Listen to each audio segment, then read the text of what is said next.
Hello, my name is Gavin Roberts. I'm from the group Justice for Veterans, J4V. The group was formed in early 2018 to investigate the cause of the epidemic levels of sickness in 5 nations of the 36 nations troops in the Gulf War 1991. These 5 nations were the UK, Australia, Canada, Denmark and the United States. At least 30% of these troops were affected.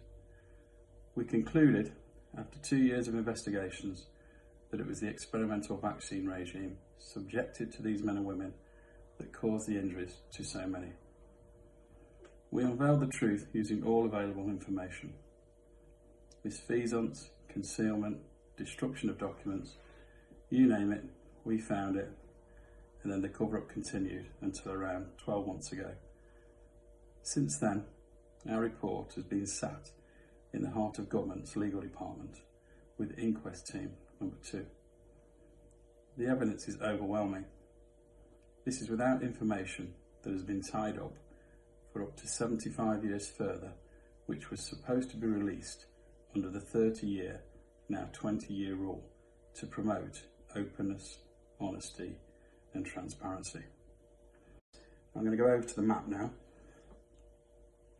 and explain why it was impossible for it to be any other exposure. As you can see on the map at the bottom there, you've got Saudi Arabia, Iraq up here, and Kuwait, where Saddam Hussein invaded, and to your right over there, you've got the Persian Gulf, where all the ships and the navy was.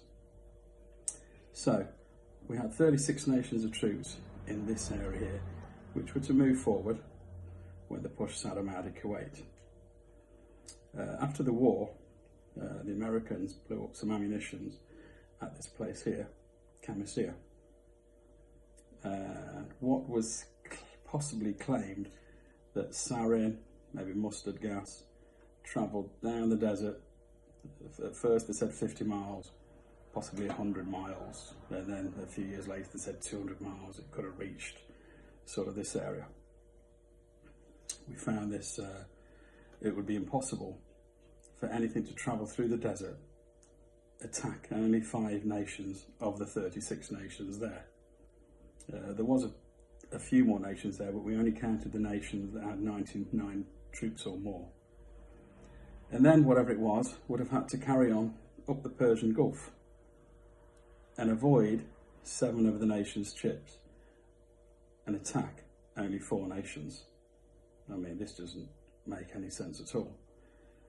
And down here we had troops at Riyadh, which was over 500 miles away. And we still had troops at Al Jabal, which is over 400 miles away from this place here, where the ammunitions were blown up. Also, the 5 nations had troops sat in their home stations, whether it be UK, US, Germany, etc., where some of those guys were suffering too. So it would have been impossible for the same thing to travel thousands of miles to only attack the troops of these 5 nations again. What about the other 31 nations? Why didn't it affect them? So this is why any other exposure that was thrown into the ring, we believe them to be a smokescreen. It was impossible. The bottom line, it was the experimental vaccine regime that all these 5 nations had that caused the damage. Thank you for listening. Justice for Veterans.